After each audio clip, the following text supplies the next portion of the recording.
ลายไปบ่มื้อนี้พร้อมบ่บ่พร้อมป่ะบ่พร้อมคาเวียกคาเวียกพี่น้องเอ้ยเนาะคาเวียกบ่ได้ไปอีกแล้ว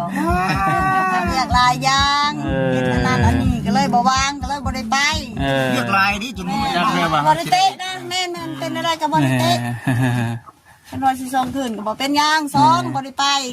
ข้าวเวียกอยู่ในใจหันยังได้ห้องน้ำและคันว่าเพิ่นช่วยหันสำคัญที่สุดห้องน้ำนี่ในห้องน้ำแม่นยังบ่ทันได้ห้องน้ำนี่แหละมันยากเฮ็ดไห้เฮ็ดนาดิกหน่อยมันสิเปื้อนลายช่วงนี้ยังว่าไข้แน่บัดช่วงฝนตกโอ้ยลำบากเพราะว่าจากที่เฮาได้ถามไทยเบิ่งแล้วก็จากที่ได้คำตอบมาก็ลาวคือสิบ่โอเคปานใดนะพี่น้องกับการที่ว่าทางผู้หลักผู้ใหญ่เพิ่นสดซอยเรื่องแว่นตานี้นะเพราะว่าจุดประสงค์ของเราเองก็คือหลักๆคืออยากได้ห้องน้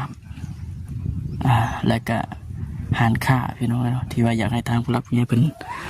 สดซอย